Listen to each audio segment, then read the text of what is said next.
Izvinjam se, napravio sam grešku. Prvo, dogovorili smo se da se može kratka replika govoriti. Nije mi data reč, u redu, nema veze, mogu ni da dobije reč, ali ne može predsjedavajući da iza svakoga drži govor 5 i 10 minuta opovrgavajući ili dodavajući, a da ne da drugome repliku. To nije u redu. Ono što sam ja želeo da kažem, prva stvar je ustavne promjene u Srbiji 1989. godine, koje nisu ukinule autonomiju, nego su izmenile neke stvari u autonomiji, donete su uz saglasnost i izglasavanje tih promjena na skupštinama Kosova i Vojvodine i uz saglasnost svih organa nadležnih u Jugoslaviji. Dakle, ne radi se ni o čemu drugome nego o normalnim ustavnim promjenama, a sada se to može glorifikovati zbog ovoga ili onoga, ne znam šta. Drugo, predsjedništvo Jugoslavije, takozvano Krnjo, ni jednu jedinu odluku o upotrebi vojske nije donelo.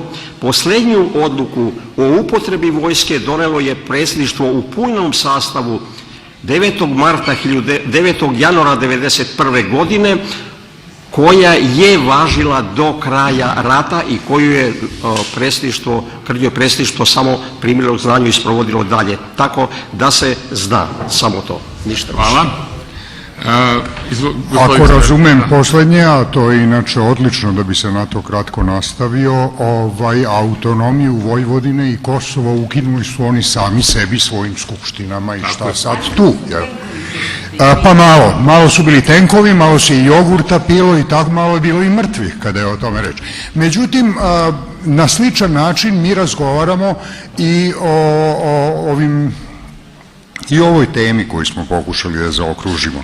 Znate, s jedne strane govori se o tome uloga JNA, jer se to misli na onih ponekad više od 300.000 ljudi mobilisanih iz raznih krajeva Jugoslavije, koji su glajšaltovani i uređeni po jednom staljinističkom postupku koji je uvek vladao u JNA, ili se time misli na ono što s pravom ističe Paluško i Mširović, da je reč o određenoj kamarili. Ne vode vojnici politiku u vojsci.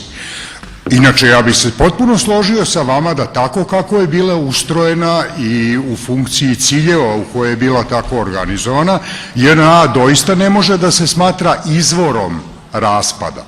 JNA sigurno nije mesto iz koje su potekli nacionalistički sukobi i sigurno nije sila koja je aktivno radila na raspadanju Jugoslavije kao vojska, kao vojni instrument. Sve međutim što je vodilo raspadu Jugoslavije, vodila je ta kamarila. Ona je naoružala paravojske, ona ih je stvorila, ona je stvarala partije za uzbunjivanje, kako bih rekao, suseda, jer ako mi napravimo četnike baš u momentu kada u to vreme sekretar partije SK Bosne i Hercegovine kaže to je izmišljeno, ja za to nikad nisam čuo, 5 dana posle toga Stara Pazova. Dakle, odakle tim vojnicima oružje, odakle tim organizacijama, pa uostalom nije li se, a to su dva ključna čoveka bila u Srbiji, general Ljubičić i general Gračanin, nije li se Gračanin hvalio koliko je muke trebalo da oni formiraju te straže lokalne u Kninu i da se iz toga polako razvijaju neke naoružane jedinice. Takvih primjera ima ogroman broj, ja se na tome ne bih ni zadržavao, nego samo evo da kažem da na sličan način kako mi konfundiramo kamarilu i vojsku, tako konfundiramo JNA i vojsku Republike Srpske sa kojom čas jesmo, čas nismo. Koji ustavni, kako bih rekao, cilj, kako je definisan u Ustavu za tu JNA, koje rodoljublje i koja uopšte namera može da stoji, na primer, iza urušavanja ulaza ili uništavanja aerodroma u Bihaću, koji je verovatno najskuplji objekat koji je JNA ikad imala, a nije ga platila ona, nego ga je dobila na poklon kada je trebalo da ratuje protiv Rusije.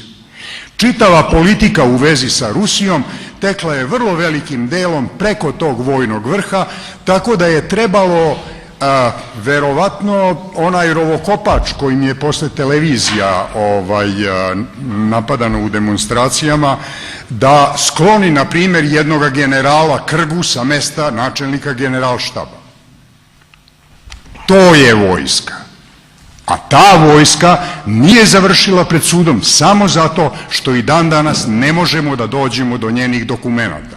Ne da ne možemo mi, nego ne može ni Međunarodni sud u Hagu da dođe do određenih zapisnika sa ratnih saveta na kojima ste vi, gospodine Joviću, sedeli, gde se operativno odlučivalo šta naše snage, to smo mi, JNA, treba da urade u Bosni. Hvala. Hvala. Gospodin Dozet, izvolite.